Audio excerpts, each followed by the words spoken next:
have officially heard today of the passing of Afa Anoa'i, one half of the Wild Samoans who passed away earlier today. It's kind of wild. Of course, one half of one of the scariest tag teams in all of pro wrestling, that, of course, being the Wild Samoans. And, of course, you could make the argument that the Wild Samoans really are a foundational part of what we know today as the Bloodline, three-time World Tag Team Champions.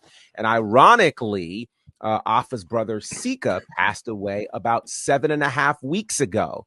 So it has not been a long time. Another major loss in the Anoa'i family. I'm a little too young to have watched them in their heyday, but I certainly know plenty about the contributions of the Wild Samoans. I mean, obviously, the first and most easy one for anyone to name, the tribal chief, Roman Reigns, that family, he comes right from them. His brother just passed, like you mentioned, and just like we've all talked about, like the legacy that they leave, they were the first like killer tag team you ever really saw in WWE. And then, I mean, you had the Road Warriors and stuff like that. But for what you see today with guys like Rikishi and, go down the list, the Usos and everybody else that came after that, without them, I mean, they're a cornerstone of that Anoa'i family, period. And, thoughts and prayers go out to the whole family. I've gotten to kick it and know Jacob Fatu a little bit. And so,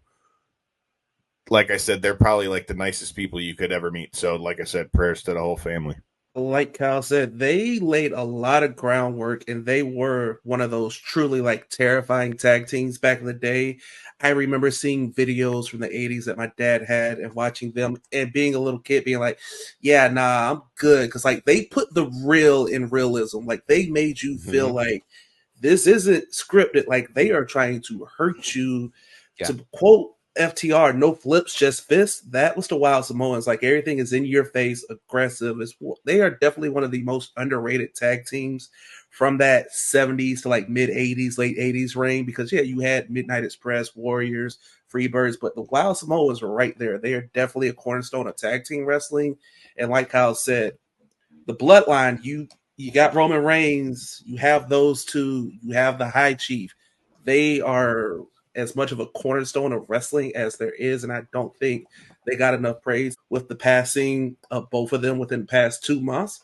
Hopefully people will, be a little more inclined, open up Peacock, and let's go through and let's look at some of those classic WWF tapes, Saturday night main events, live from Madison Square Garden, superstars from back in the day, and, get a little familiar.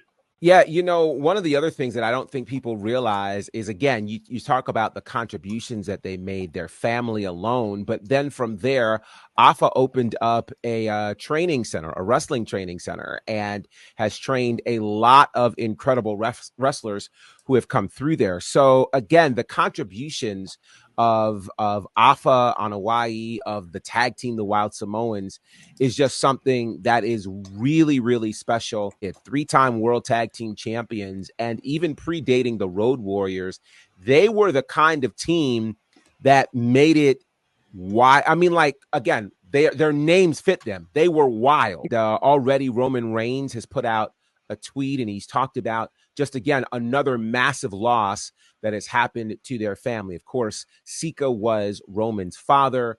Afa is Roman's uncle. So again, our thoughts and prayers are with the entire Anoa'i family. It is weird timing that they've had to go through this, because I remember Money in the Bank was the funeral, and then Jay had to literally jet to Toronto.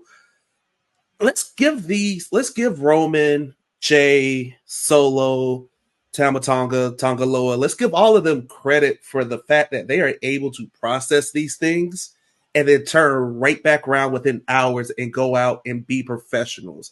I think that takes a special level of talent, and I think that is kind of a family thing, the Samoan way. Just the way of like, all right, this sucks. We got work to go do. What would they want us to go do? What would Sika and Alpha want us to go do? And it's go tear the house down.